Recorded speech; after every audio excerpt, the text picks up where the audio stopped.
Learn about the strides female entrepreneurs of color are making. Be inspired by their story and enlightened by their leadership, insight, and advice. Welcome to She Leads Podcast, Season 4, Episode 17.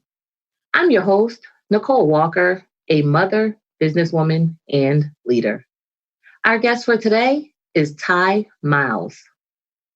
Tye Miles is a coach, speaker, business mentor, founder, and CEO of Tye Miles International. After 15 years as a successful entrepreneur in the beauty industry and earning millions in sales as a hairstylist and salon owner, Tye decided to sell her salon and step fully into her purpose to work in the personal development space, further aligning her life and work with what she is most passionate about: women empowerment and entrepreneurship. Embracing her fears with the confidence that she was flowing in her purpose, the personal power expert decided it was time to use her God-given gifts, talents, and abilities in an even more powerful way to bring prosperity into her life and to help others do the same. Tye's passion is to teach women ready to live authentically how to activate their own personal power to create a life and profitable service business true to their persona through self-discovery, self-belief, and practical planning to manifest personal and financial success. Tye really is the undisputed expert on how to discover your personal power and prosper from your natural gifts, expertise, and abilities. Without further ado, Leadership Empowerment with Tye Miles.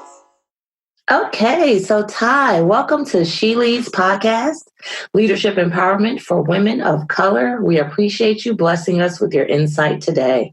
Thank you so much, Nicole. I'm so excited to be here. You're welcome. So I read your bio, and I want to say kudos to you for having the courage to pivot in your entrepreneurial journey after 15 years by moving from the beauty industry to the women empowerment sector. I think that's really awesome that you chose to follow your heart and work in an arena that you're passionate about. It has been a beautiful and unexpected journey. I'm here for it. Okay, that's awesome. So are you ready to talk about leadership? I'm ready to talk about leadership, one of my favorites. All right. So I myself feel that every person is a leader in one shape or form, whether they realize it or not. Would you agree, Tye? I totally agree with that. And can you tell us why you feel this way? I feel that each one of us is a leader, whether we know it or not, because someone is watching us. Someone is watching our actions, whether it's in our home, whether it's in our workplaces, whether if you're in college or going back to school for whatever reason, in our churches, in our community. Like, I know for sure, especially as I've taken this walk and even as a young child, I've influenced people that are generations older than me, watching my walk spiritually, entrepreneurially, my personal walk. And I had no idea. So just know that whoever you are, wherever you are in your life, someone is watching you. And someone would probably rather be in your shoes than where they are, regardless of how you feel about your current state of environment or condition. Okay, thank you for that. Two things that you said stuck out to me, and that was people that were quite older than you were even watching you, right? And I think that is very key, because sometimes we don't realize that it doesn't matter the age of the person. Like, we can influence people, whether they're younger or older. So I do think that sometimes that gets confused. So I'm glad that you brought that up. And I do also love what you said as far as how good or bad our situation may be. There is someone out there that wishes they could be in it. So learning to kind of appreciate where we are and just move in that space, knowing that it could always be worse. Absolutely. Okay, so Tye, can you tell us when you realized you were a leader and what or who helped you to come to this realization? I believe that I realized I was a leader at a very young age. I would say around, I'm going to say 16 is when I really realized it, when I was 16 years old. I had my daughter when I was 16. So I was pregnant at 15, daughter at 16. And so this is going into my sophomore year of high school. And I can remember my English teacher I wasn't expecting her support the way it was. But what she said to me was, I love the way that you kept your chin up high, even in the midst of all of the adversity that you're going through. She was like, you are encouraging me. She was my English teacher, but she was also going to school after work to be an attorney. And so she was like, how you are standing up in the midst of your peers talking about you, because I was an A student, mind you, pregnant. So everybody's talking about the smart, sneaky girl. And so I was able to keep my head up high. I did not allow their gossip or, all the outside noise to stop me from. I had determined that I was not going to go off to a school that was for pregnant girls only or for mothers only. I didn't feel like I needed to be segregated from my peers. I did not allow being pregnant or being a teen mom to stop me from, going to all my classes, the way I scheduled my appointments. These are just small things, but these are the details that really, I didn't even know that were defining me as a leader. And so what she came to me and she spoke to me and she's like, Tye, you doing this at this time of adversity that some people consider a life-altering, and I would even consider it a life-altering case, I guess, experience in my life. The way you're handling it, like you're standing, it is just, it makes you shine. It makes you stand out. And it wasn't even a thing I was trying to do intentionally. But some of the things that came from that, like her support, she said that I encouraged her to go harder for her goals. I'm 16 and she's like, I know, was in her 40s. And so that's just when I really realized that the decisions that I was making for myself and how I chose to act and behave according to my beliefs about myself and my beliefs about my future was actually sparking something and causing something to rise in those around me. Even my peers, were able to admire me and respected me differently because of the way they saw me walk through that period of my life. Nice. Thank you for sharing that. I love that story. And I actually can relate to that because I was a teenage mom as well. But I don't know if I was so bold as you were. I mean, I still marched forth and did what I had to do. But internally, I think I kind of let some of the shame get to me. So I love that you didn't do that and was an example for others. So that's awesome. Yeah, but Nicole, I absolutely did. I did allow it. It was there, but I refused to allow it to stop me. So yeah, I appreciate that, but I can't take that much credit. I just want to say they was definitely there. I love that though. So then I can really relate to that, right? Because the shame was there internally, but like you said, you never allowed it to stop you, and I didn't either. I recall a conversation with my parents where they're like, how could you do this? Or this is going to stop you from this. And I'm like, it's a baby, but it's not taking the smarts out of my brain, and it's crazy, like the stigma that was put on the having a kid, where it's like the kid was going to affect me going to, like not being able to complete schoolwork or just not being as smart, I would say is kind of the message I was getting, but I wouldn't let that message sink in because I'm like, this is my brain. It's been my brain before this child. It's going to be my brain after this child. So I love that, even with the negativity that, still choosing to be positive and know your strengths. So thank you for that. Okay. So in my upcoming book, The Code of Leadership, The If-Then Process, I outline my experiences and lessons that have helped me to become a better leader with the intention of helping others do the same. Tye, can you share what you would consider to be your code of leadership and why? Absolutely. My code of leadership, I guess the one thing that's really at the core, I would first say I value integrity first and then team second. And if I had to do a third, the last one would definitely be, I guess, the ability to empathize. Okay. Those three together, integrity, team, and the ability to empathize. And I say this because one, integrity in all things that we do, I believe that how we treat others is an extension of how we treat ourselves. So when guided throughout life, I think about everything that I do, even the thoughts that I have. Would I want to have this thought back toward myself, or would I take this action toward myself? And I allow that to be the compass that guide me. So I believe in integrity. At the end of the day, the karmatic cause, reaping what you're sowing. I believe in that. It's essential to who I am, and it's an essential part of my leadership. And then secondly, the team. I know without any doubt that I cannot be who I am. My company cannot be what it is alone. I cannot take any singular credit for anything that I do. It's always built on the shoulders of someone else, and it's built for others. And so it's that circular leadership style that I believe in. Everyone empowered to play their part is what make it successful. I may be the face of it, not because of a singular, my own efforts. And then lastly, just the ability to empathize. I'm a human.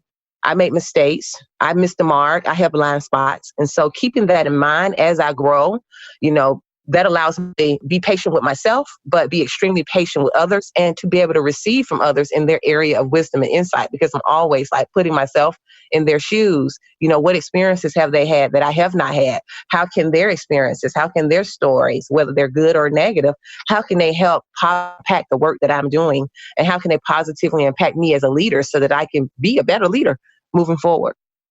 Okay, thank you for that. I love those. And I do agree, like you called it the circle. That to me, that was a complete circle, caring for yourself, caring for others, and then being empathetic with, I would say, yourself and others. So that is like, that's everything in a nutshell. So, I mean, really, right? We make it so much harder than it has to be, but the underlying principle is so simple. And, if more people took time to just dig into that underlying principle, things would be a lot easier. So, absolutely. So I believe all leaders experience failure. I myself, I don't like to consider them failures. I like to consider them lessons, take more of an optimistic view. But Tye, can you share your view on failure and what it means to you? Yes. And I used to take that. Oh my gosh, I had to absolutely change my relationship with failure. The fear of failure, everybody else, they're allowing their failures to transfer to me. And so now I'm scared of this thing because this girl said she was scared of this thing, or this guy had this or that experience. And so I had to break up with my perspective on failure. And once I did, literally it changed everything. It was a paradigm shift. So I look at failure is success and progress. If you're not willing to fail, you're also not willing to succeed.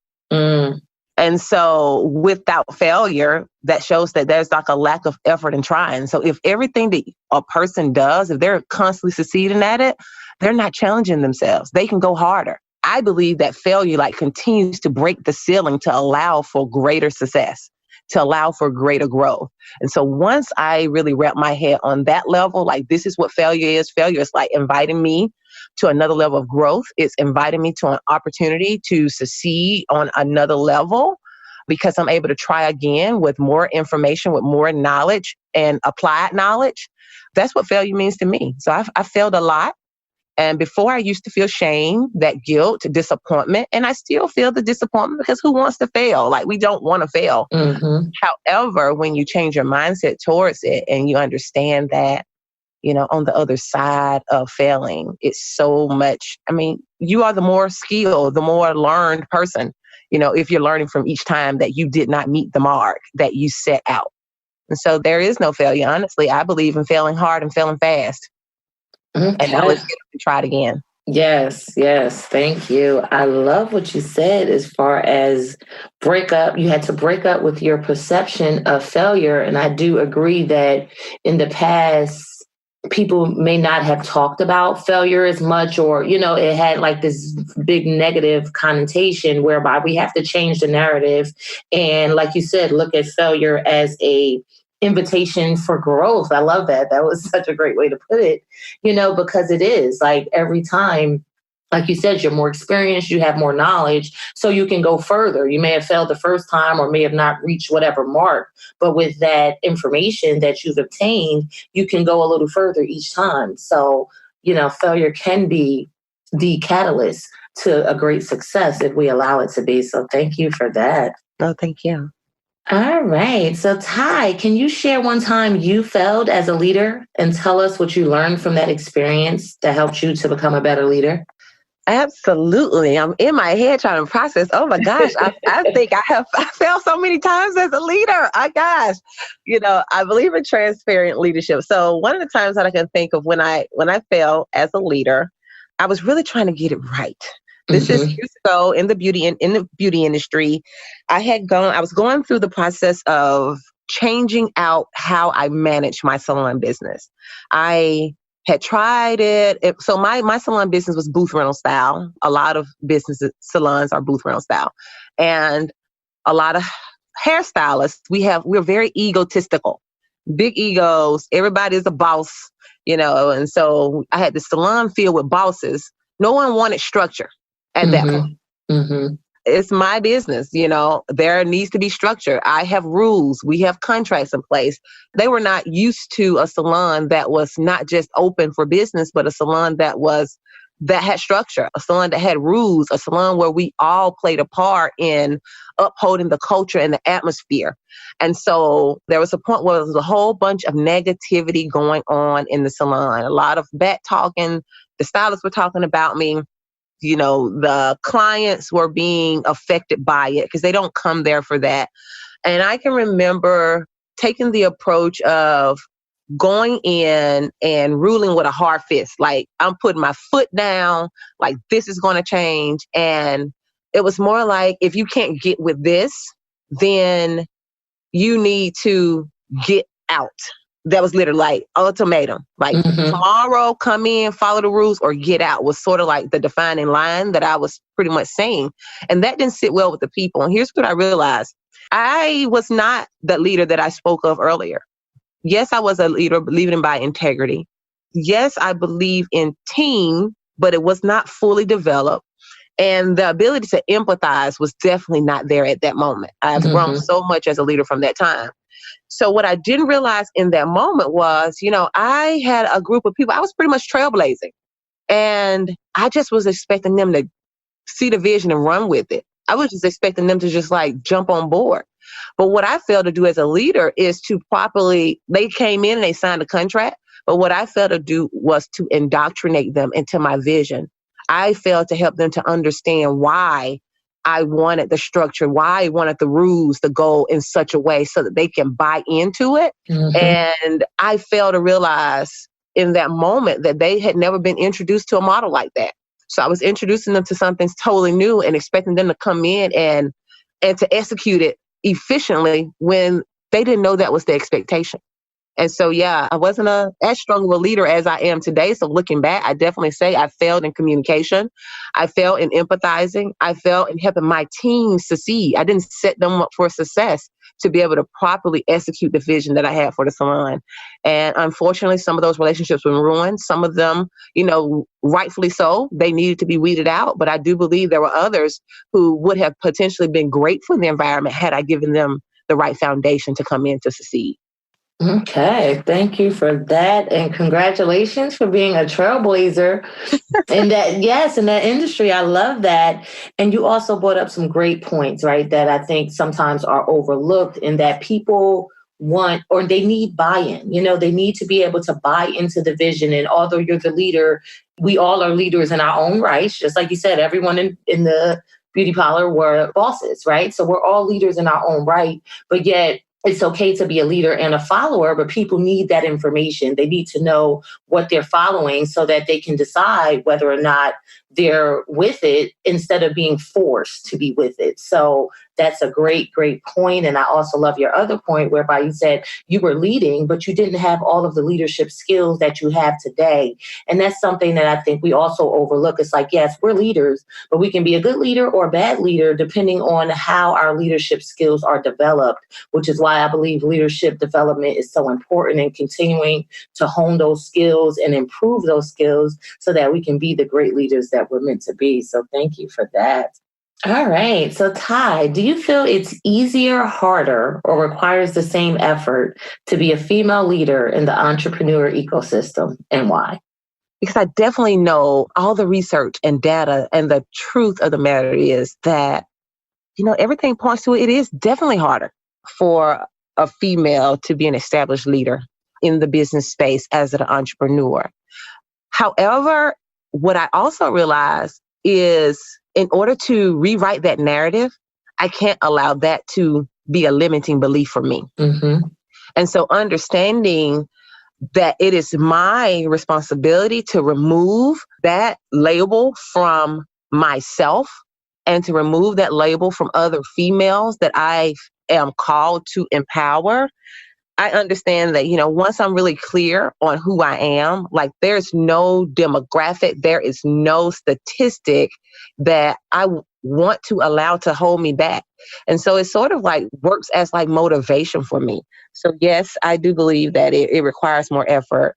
And I believe there are definitely times where it's harder and for us to thrive. But I believe that in the way that in this world that we're in, I believe it's coming more and more where things are becoming easier as the playing field is sort of leveling out in certain areas and certain aspects. I believe it's becoming easier because we as women, we know how to be strong, but we also know how to lead from our hearts.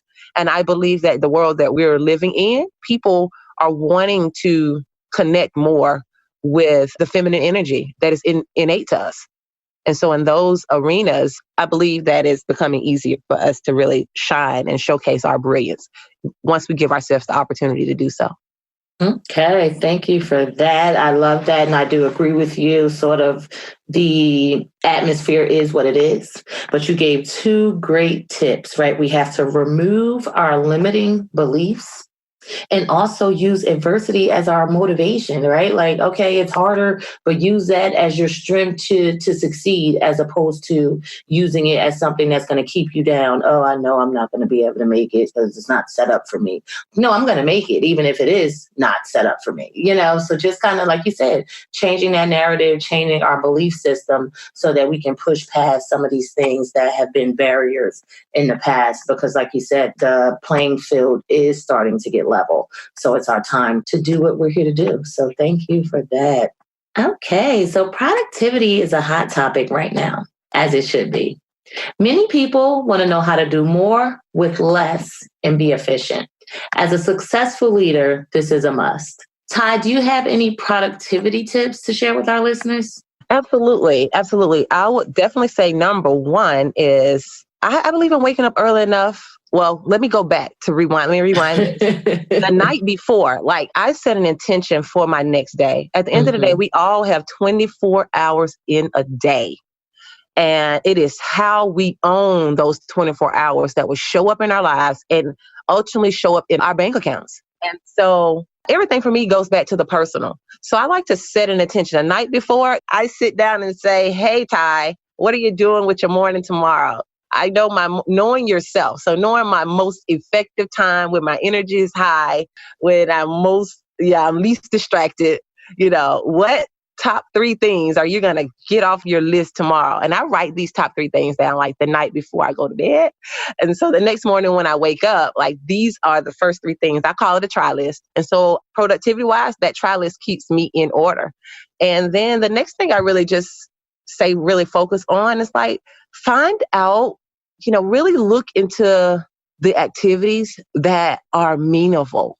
We busy ourselves up so much. We are busy and not productive. Mm-hmm. And I know in this world we live in, I'm really trying to, like, my phone distracts me. Facebook, I'm scrolling, even like checking my day. You lose so much time. So really being clear on what it is you want to accomplish with that day. Is it pitching yourself? Is it a contract? It might be a self-care day where you just want to focus on your mental health.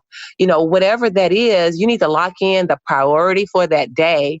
And then I really do believe in listing out the micro steps that it takes to accomplish that task or to accomplish that goal for the week if it's a bigger goal, or for the month if it's a bigger goal.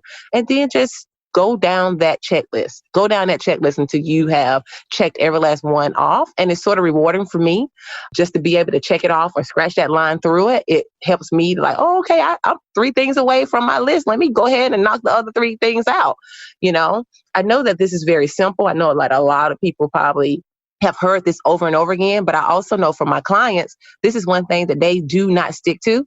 But when they stick to it, they are so much happier, they are so much productive, and they actually get stuff done because they can see in front of them, out of sight, out of mind. They can get it out of our busy heads and see what happened to make our goals, a reality.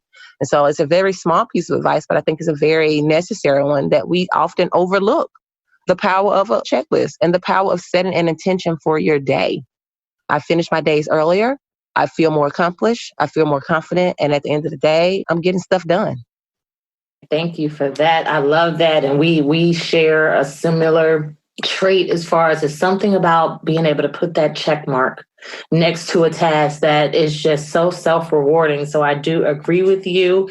You gave a tip that I know. So like you said, and I'm one of the people that struggle with it, where it's do those bigger, more important things first. And for whatever reason, I love to do the simple stuff first, which can fall in line wherever they fall in line. And I push some of my bigger things off, and then I feel bad, because then after the day, when you finally decide to do it, let's say it's at night, you don't have time to do it because you used your whole day to do things that weren't as important. So I do think that that's a great, great, great tip that should be followed more often. It's going to be something that I focus on myself, and then even the breaking the goals down into smaller tasks, because something, what they say, how do you eat an elephant? Bite by bite, right? Where if you look at an elephant, you're like, what am I supposed to do with that?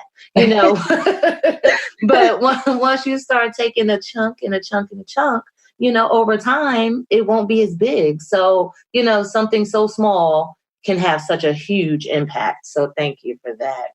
Okay. So Tye, can you share an experience that blessed your leadership and tell us about the outcome or the takeaway that you learned? This is a big one. I want to think of a defining moment. Absolutely. So an experience that blessed my leadership is really when after I transitioned from hairstylist to the women empowerment sector and, helping other women start their businesses. At first, I was very concerned. Really, had a bit of concern about how serious people would take me as a business strategist, transitioning from a hairstylist. Mm-hmm. And so it really blessed my leadership that after I started to have these events, after I would post online, I post online strategically, different things that I'm working on, different events that I'm going to, not only to share with others, to show them my daily walk, but also so that I can go back or I know, for instance, with Facebook, it shows you, your timeline, what happened a year ago, or what happened this moment ago, so I can celebrate. It's an automatic celebration built into it. So, but for me, what really blessed my leadership is in my business, I'm probably about 7 or 8 events in. And I'm at the point where now the emails or the messages are starting to pour in. Tye, I've been watching your journey since you transitioned. And I tell you, at first I was scared for you. And I was like, she must be crazy. Yes, I was scared for you. She must be crazy. She was making all this money as a hairstylist. I mean, she had it going. I thought she was crazy. I thought you had lost your mind. We didn't know what was going on. And you started something all the way new. But what you incited in me was to see where you are now. You've excited in me that there is more and that I can do more. And that even if I want to change and do something totally different, I can, and it's not too late. And that really blessed my leadership, because that's when I made that transition from beautician to business strategist. The reason I made that purpose fulfillment, the reason I shifted in that direction is because I no longer, in my salon, I was successful. I had money. I had the car. I had the home. There was a lot of I in there. What I was not doing was disseminating all that knowledge, all that wisdom that I had gained to get me to that point with others. And so I decided that I no longer wanted, personal fulfillment. I wanted to make an impact on the lives of others so that we can have the money, so that we can have the lifestyle, so that we can have the freedom that we need and desire in order for us all to continue to play our part in just sharing this power that we walk in. And so for me, it blessed me to see what I did. My leadership was blessed just by others bearing witness. It's like we saw the transition. We saw you start it. We saw you fail. We saw you get out there and do it anyway. And now look where you are, Tye. And so and on the flip side of that, years down, I had clients that came out of that. I didn't want to come to you real soon because I knew you was doing something new. But, now that you're here, girl, take this money, But I mean, serious, so that really blessed my leadership in that I really realized that, I was able to make that transition from being focused on myself and to being focused on empowering those around me. And that's what your podcast is all about, Nicole. This leadership is all about. I think it all starts with personal leadership and expands out to our professional leadership, our leadership in our communities and in the world around us. And so, yeah, that blessed my leadership just for others just to bear witness of, I've seen your challenges, Tye, but man, I celebrate where you are now because, you deserve it. I've seen you go through. And not only that, because you've been so transparent and showing all sides of success and failure, I trust you to show me how to get there too. I love that.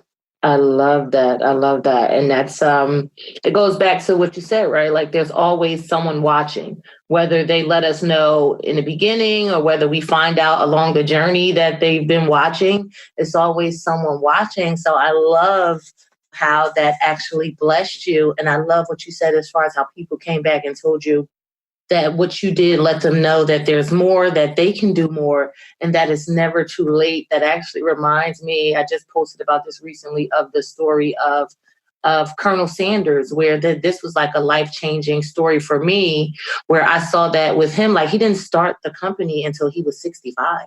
After he had been divorced, after he had lost so many jobs, after he was about to commit suicide. Like, at 65 is when he started KFC, which obviously, as we all know, has outlived him for, however many years.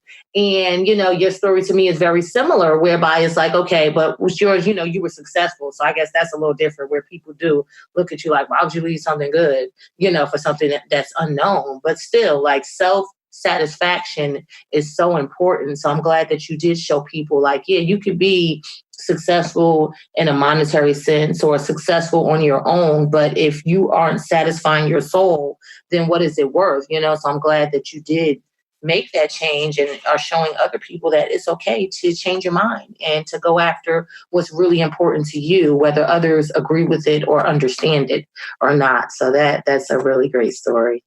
Absolutely. Thank you. You're welcome. Okay. So Tye, can you offer our listeners the best advice you have as a leader or have ever received from a leader, and tell us how you've implemented it into your life? Yes. So what I would like to leave for everybody listening in, and I think this is very important, is that it's so simple, man. This is so simple, Nicole. Give yourself permission to be you. It's so simple, but it's so, oh my gosh, it's so underrated. Like we say we want it, but when I say that, give yourself permission to be you, because I think so many oftentimes as leaders, yes, you have some laws and some principles that are leadership. So if you obey these laws of leadership, you will succeed. But if you break them, you're going to fail. Like those are there. But in that, we have to give ourselves permission to be authentic, to be true to ourselves. What are the things that guide you? What are the motives behind your leadership? And in order to know the motives behind your leadership, you got to know you. You got to know who you are. You have to know your strengths. You have to know your weaknesses, because how are you going to surround yourself with people that are stronger in your weak areas if you don't know who you are? Good point. So in order to authentically be you, you have to know yourself. Know yourself and then give yourself permission to be yourself. So for instance, like I am not the most eloquent speaker or writer. I know that I need somebody to spell check after I write an email, about myself. So because I know that about myself, I am able to either have someone come in and work with me in that area, or like shadow or intern with me in that area, or I can actually pay someone on my team to help me in that area. And I do this all the time. I constantly, quarterly assess, like, how are you leading true to you? Are you living true to you? So I would say just really to get to yourself and really figure out, like, who are you? Like I said, personal leadership is the foundation of all successful leadership. And it's important that in order for us to be our authentic self and give ourselves permission to be our authentic self, we got to know ourselves. So we need to do that, because there's a lot of women out there stinking it up in the leadership field. Too much of themselves and not enough of thinking of others. And so we need that space to sit with our raw selves, our true self, to say, hey, I need to get this together in this area. But also say, hey, I do great. I acknowledge that I am great in this area. So how can I become a better leader? Of course, you become a better leader by looking into your weaknesses. How can you use your strengths to strengthen your weaknesses so that you can be a better you, so that you can get all that brilliance that you have on the inside of you, so that you can unlock it and pour it into somebody else. Okay, thank you for that. I love that. And I do agree. And we are, again, similar because spelling is not my forte, but on the outside, it's not. And some people are like, how could you be so smart and not know how to spell everything? And I'm like, listen, we don't all have the same gifts. And spelling just was not one that God gave me. And I'm okay with it because, I use spell check. If I can't get to spell check, I'll change the words around. I figure out a way to get around my weakness, right? Yes. That's right. Yes. So again, like not allowing those things to shame us, not being overconfident, right? And trying to hide, our weaknesses, being okay with it and figuring out ways to move forward within our limitations.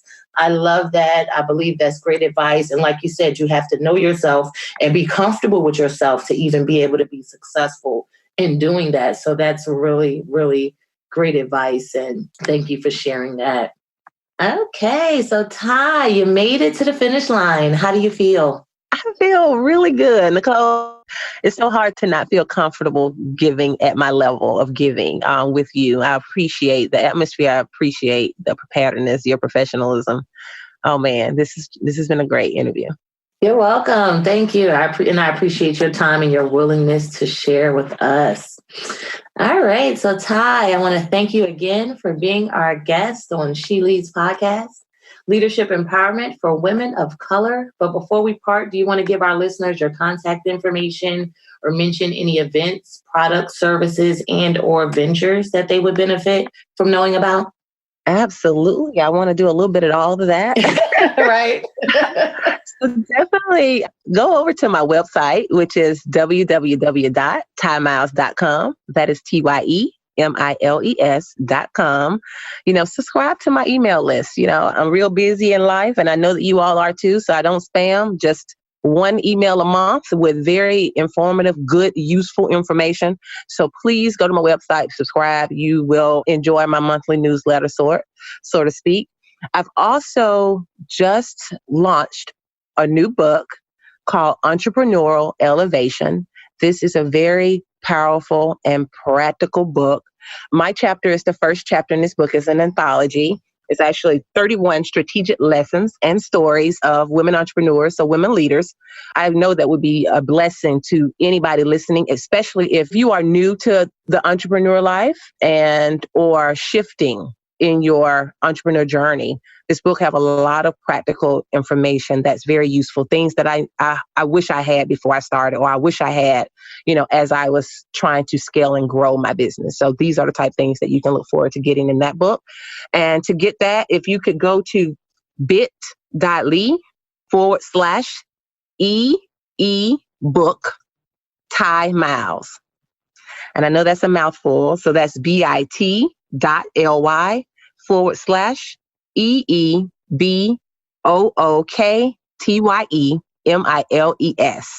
And snag a copy. You will not regret it. And then lastly, I have my event, Clarity Think Party. It is coming up in December. But if you subscribe to my email list, you will definitely get all the details on this. The Clarity Think Party, this has been a very powerful movement that I'm leading for spiritual women who they want to do more. Most of the women that I attract, they are going into the second half of their lives. So I would say anywhere from 40 and above. These are women who have been, doing everything else for everybody else. And now they want to make themselves a priority. They want to come off the back burner. They want to discover, what having a business looks like for them. Or even if it's not what having a business look like, what does standing up for themselves look like? How they can practically take those steps to doing them, to being their most authentic selves. Clarity Think Party is a full day personal development deep dive. So as I say, true leadership starts with personal leadership. You're going to get all the goods on personal leadership. So that's Clarity Think Party. If you subscribe to my email list, you'll definitely get the details on that coming up in December. Okay. Thank you, Tye. And also, guys, I'm going to put the link to her book in the show notes on the website. So go to the website and check out the show notes if you didn't grab everything as far as the link to that book. And thank you, Tye. We appreciate your insight today. No, thank you so much, Nicole. Be blessed, each of you. Thank you.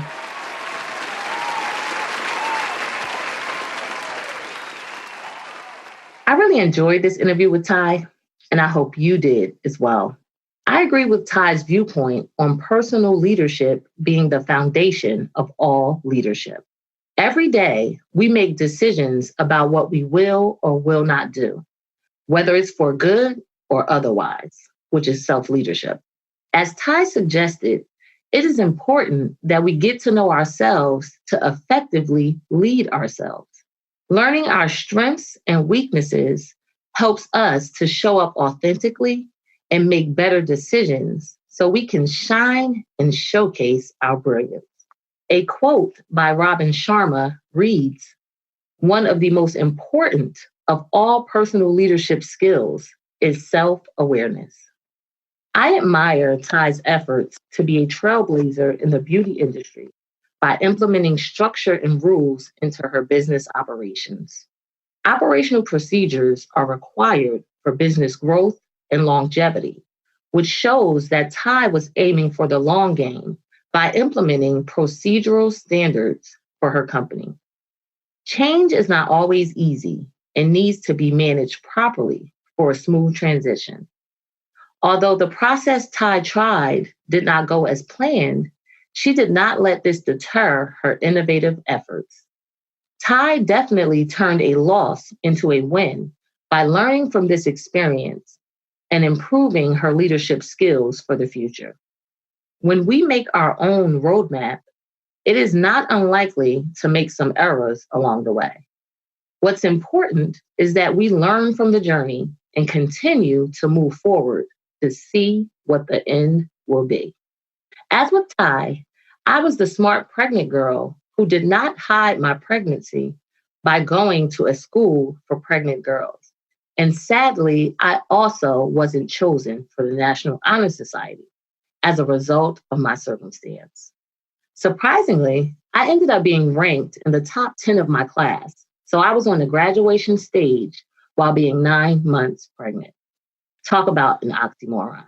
At the time, I did not realize that by continuing to handle my responsibilities while facing adversity was actually an example of my leadership skills, as Tye explained. And similarly to Tye, I ended up finding out that some of my peers admired and respected the fact that I kept going and didn't let my daughter deter my continued growth. A quote by Roger Crawford reads, "Being challenged in life is inevitable. Being defeated is optional." Nicole Walker's takeaway for this week. Tye mentioned the importance of having the ability to empathize to be a successful leader. Having empathy means we are able to recognize the feelings and perspectives that other people have, which is needed to foster trust and loyalty. Unfortunately, many people have not taken the time to empathize personally, which inhibits their ability to empathize for anyone else. As Tye stated, how we treat others is a direct reflection of how we treat ourselves. It is essential that we learn to be patient with ourselves as well as patient with others in our pursuit of greatness. Over the years, I overlooked this important concept, which led to me neglecting myself as well as others. Thankfully, I have become more aware of this and continue to work on improving in this area. I will make it my business to continue to take the feelings and perspectives of myself and others into consideration, as I know inward and outward empathy is required for success. A quote by Simon Sinek reads, "Empathy is about being concerned about the human being and not just about their output." And now we have Nicole Walker's Leadership Challenge of the Week. My leadership challenge for you would be to think about the one thing that you can take away from this episode and adopt into your life. I know it's hard to absorb too much information at one time, and it's even harder to try and implement too many changes at once. When I attend a training or listen to podcasts, I aim to walk away with at least one thing that stuck out to me and one way that I can change as a result. I challenge you to do the same. If you decide to take me up on my challenge, I would love to know about your key takeaway. If you care to share, please go to the She Leads podcast discussion group on Facebook and leave your comment under the Takeaway Thursday post for season 4, episode 17. Don't forget to subscribe to She Leads podcast for first access to future episodes. And also like and share this episode of She Leads podcast entitled Age Does Not Define Leadership with Tye Miles. Thanks, and until next time, be empowered and empower on.